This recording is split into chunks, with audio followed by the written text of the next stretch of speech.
Yo, what's going on, guys? It's your boy Yall, and today I'm here with Jaden, and today we're gonna be reacting to what happened to Daequan because we know he's been gone for a while. We all love him, so. But before we get into that video, you guys, be sure to hit that like button, turn on those notifications, like, comment, and share, you guys. That helps the channel out so much. I know we've been gone for a minute, but trust me, we're back, we're posting, so be on the lookout. We're gonna be posting, trying to post 3 times today. So 3 times. So if you do not see my notifications, just come back to the channel, come check it out. All my links are in the description down below. All my links will be down there. Go check out everything. We got TikTok, Instagram, all funny content on there. But yeah, what happened to TSM Daequan? We used to love Daequan, right? We used to watch Daequan all the time. I know you watch it too, because I know you guys are my boys, you know. I know, and I'm saying boys because I know that most of y'all are boys. I check the stats, okay? I check the stats. I don't want to talk too much of you guys' ears off. Let's get straight into the video. Been missed. Let's talk about what happened to TSM Daequan. Before Daequan would go missing, before he would begin to struggle with various mental health problems, hell, even before Fortnite Season 2, everything seemed to be going well for Daequan. He was a humble new streamer with an ability to dominate Season 1 solo V squads better than almost any other player. Bro, Daequan, we all know, bro. He was funny, he was talented, he was so good at the game, bro. I'm still not good at the game. Too bad, you know, Fortnite's filled with bots now. It's horrible. But yeah, we all remember Daequan to be just like that one dude, like he's like so relatable, so funny, right? He was always like the best streamer, the best YouTuber from back then. He wasn't like, he was like sweaty, but he did not come off as sweaty. He was just like a great guy. So to see him go is just like, come on, bro. But I understand he's dealing with things.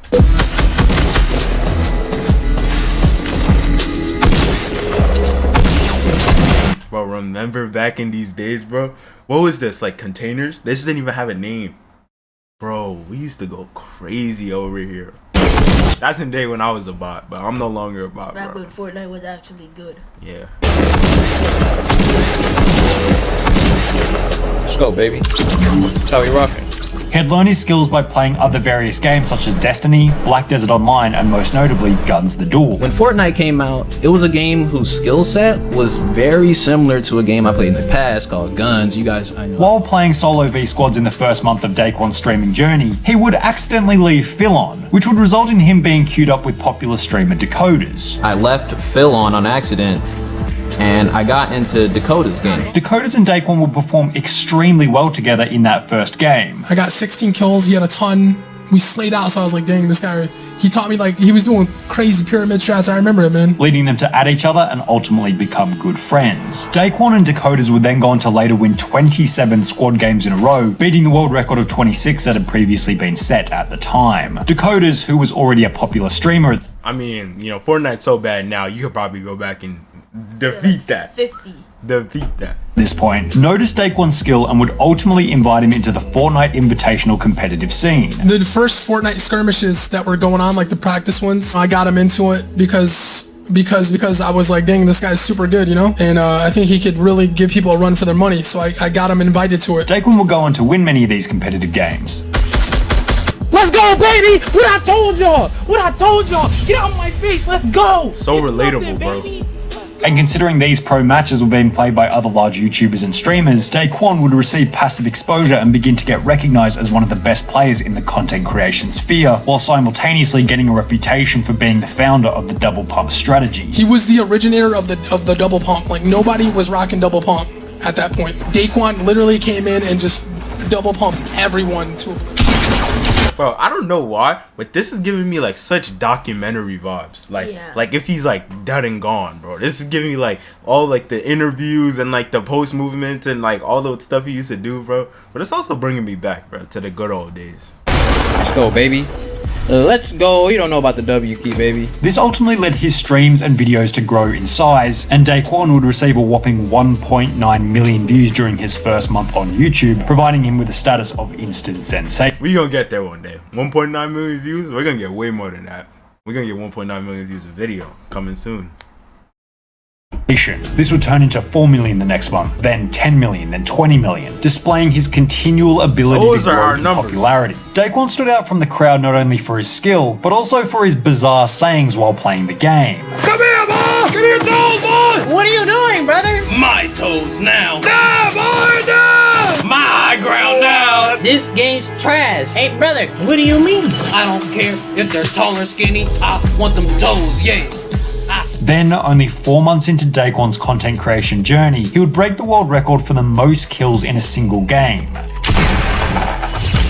No! Which cemented him as one of the best players in the history of Fortnite. However, it would be in this same month of August 2018, after hitting his peak in viewership and becoming comfortable with his fans, that TSM Daequan revealed some details about his past, giving us an indication of where he might end up in the future. And then I got extremely sick, bro.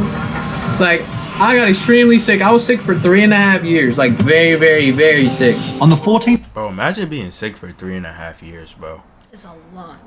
No wonder he's so skinny, because I know that he was saying, like, in these videos when we used to watch him, that, like, he couldn't eat and stuff like that. Him and his girlfriend was having, like, problems. Like, she was sick too. Bro, that's of August 2018, TSM Daequan would upload a video titled Daequan, Depression and Sickness, explaining that in the past he struggled with an unknown sickness that caused various symptoms, rendering him unable to function as a normal person from day to day. At all times, it just felt like I was being stabbed in my stomach. I had been to so many different doctors, so many different specialists, and like nobody could tell me what was wrong with me, right? This unknown sickness caused Daequan to cease both employment as well as exercise, stating that he was unable to do anything besides sit in his room for 3.5 years. I had to quit my jobs. I couldn't dedicate to the schedule or anything. You know, I literally couldn't do anything. I couldn't go to the gym anymore. I couldn't hang out with my friends. I was literally just sitting in my bed. Following this, Daequan got extremely depressed because the sickness had gone on for such a long period of time. 3 months went by, then 6 months went by, and then a year went by. And that's when I really started getting depressed. I was super depressed, man. Like, it was really bad. But perhaps one of the most important things that Daequan said in this video was when Daequan said this. To this day, like, I still never knew what was wrong with me, and I still have those feelings sometimes in my stomach. But like, I just kind of like, I don't know, I just kind of like fight through it and ignore it as if it's not even there. He still felt that he hadn't fully overcome the sickness that at one point knocked him out of the game for 3.5 years. And if he hadn't identified, focused on, and fixed the problem that had demolished his state in the past, what was stopping it from happening again in the future? I hope he finds help, because that's serious. That's some serious stuff. It's so sad, like, watching this, bro. It's like, this bad stuff always happens to, like, the greatest people.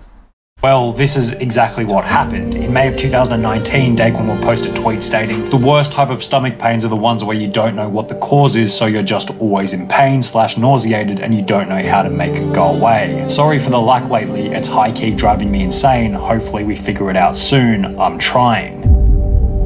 Now, it was obvious what this meant, on the surface at least anyway. Daequan was back in pain, and it was obviously hindering his ability to stream as well as make content. But just as previously mentioned, this was only the surface. There was clearly a bigger issue here. This was also a pretty good indicator for the return of Daequan's depression, and the reasoning dated all the way back to when Daequan was at his peak in August 2018. Daequan first uploaded that video titled Depression and Sickness in August 2018, which, if we recall, detailed his past health problems as well as the fact that he was now feeling much better. Now, let's once again look at the social blade of Daequan and look at the month of August 2018. It happened to be the best month that he had ever had on YouTube, and would be the final month before his viewership began to decline. Now, why is this significant? Well, when things are going well, we party, we get more confident, and we feel as though nothing could ever go wrong. For Daequan, during his peak, depression likely felt like a distant memory, a place to which he wouldn't return given his newly found status. But the unfortunate truth behind Twitch and YouTube is that success can flip at a moment's notice. And what happens to content creators when what they've built begins to come crashing down? Well, certainly a decrease in enthusiasm on the light end, and the possibility of a full-blown depressive episode on the heavy end. And considering Daequan was already prone to such events, there was certainly a possibility that a decline in popularity might trigger another depressive episode for TSM Daequan. Between his peak month of August 2018 and May 2019, the month during which he would announce that he was back in pain, Daequan's viewership would drop from 68 million views per month to 20 million views per month. Now, it's hard to determine whether his depression was causing the drop in views, or whether the drop in views was causing his depression, but it's more than likely a mix of both. Daequan was able to observe a linear drop in his viewership almost every month, and even the most optimistic creator could tell that the eventual outcome of such a decline would be a dead channel. Only 1 month after tweeting about the return of his pain in May 2019, Daequan would take his first extended break from streaming and uploading, which resulted in another extremely sharp decline in views from 20 million per month to only 3 million per month. Throughout his break, Daequan would post various optimistic tweets. Bro, imagine going from 20 million views, like 68 million views, almost 70 million views to 3 million views, bro. That's crazy.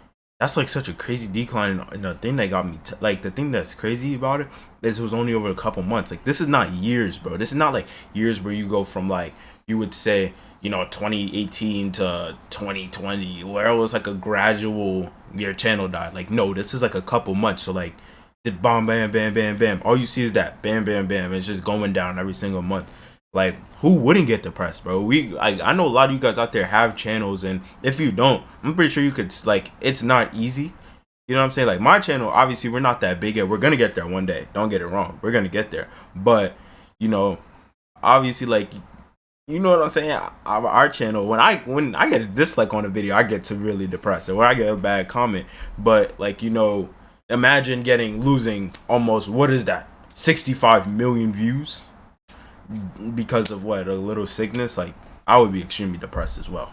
It's about his mental health, such as, "We starting to feel good, baby, I'll be back soon. Miss and love y'all, thanks for all the love I see everywhere I look. I feel better than I used to, not to where I want to be because I'm not 100%, but I miss y'all so much that it depresses me. I mean, like, at least like, he has like a great, I'm sorry for pausing the video so much, but at least he has like a great fan base. Like, you know what I'm saying? At least like some people would just completely leave it, just be like, all right, he died. Alright, go on. But like, I feel like his fan base is like so strong. Yeah, like his fan base, he was such like a nice guy. He was such like a cool guy. You felt like you were like his friend, his family when you were watching his stream. Yeah, you felt like that was literally like your cousin or something, like your older cousin. Little more time and we live. I feel like I have so much more energy and everything than before, and I honestly can't wait to be back soon. Now, despite the optimism in the tweets still had a depressive aura and tone attached. Plus, it's important to apply the age-old saying of actions speak louder than words. And if Daequan was really feeling any better, he would have just gone live instead of tweeting about how he was apparently in a better place. And despite saying that he was in a better place, Daequan wouldn't stream for another month and a half, finally breaking his streak with a toxic grandpa stream, somewhat displaying an improvement in his emotional state. But the main problem with Daequan's girlfriend catching E. coli was that it had caused further problems by the time it was found by the doctors. The doctors took so long to find it, and that she was getting like beginning symptoms of other infections stemming from the E. coli, you know, like the beginning. After 2 months of on and off streaming, Daequan would post on Twitter, "My girl has life-threatening health issues now and it's low-key destroying my mental state, man. We go to so many doctors and hospitals and specialists and they have no idea what to even say to us anymore. I don't know what to do anymore and she needs help," which would once again be accompanied by yet another break from streaming and content creation. Here might be another reason as to why Daequan is yet to return to content creation, and it actually has to do with the game Fortnite itself. I just miss the feeling of waking up, so ready to play a game that I fell in love with, and I haven't had that feeling in a very long time. I started to dislike Fortnite once I started playing pro. As mentioned, by late 2009, Of course, bro. That's when Fortnite, like, I love like Epic Games because they have Rocket League, and Rocket League is amazing. But like, I feel like Fortnite got bad. Like, it had different stages of being bad. Let's clear that up. Sorry for spinning, but there's different levels of being bad. The first bad thing is when there was the creative sweats. That creative sweat phase was the worst. When like everybody started coming in, everybody in your lobby was just full on sweat. Remember that? Like, say it. Season 7. Like season 7, like everybody was just in creative, coming out, cranking to max height. When Playground and stuff came out, they were just like staying like for 50 hours a day. Horrible, bro. That makes no sense. Horrible, bro. Like PvP box fights, bro. You can, to this day, you probably still can't go in there and have fun. But like, and then the second stage was when everybody left to go play other games. I'm not gonna name the other games. We left to go play other games, and then they started filling the servers with complete bots. That's when they seal the deal on how bad it is. No matter how you feel, no matter how depressed you are, bro, you gotta chase something. You gotta move towards something positive. And that's literally, literally the depression is just gonna consume your ass, bro. Alright, yo, that's gonna cap it off for today's video. I hope you enjoyed. Be sure to hit that subscribe button, turn on those notifications, like, comment, and subscribe. It's been so long since I've done that. Stay blessed, and we wish you all nothing but success. Bring Daequan back. See y'all. Elon.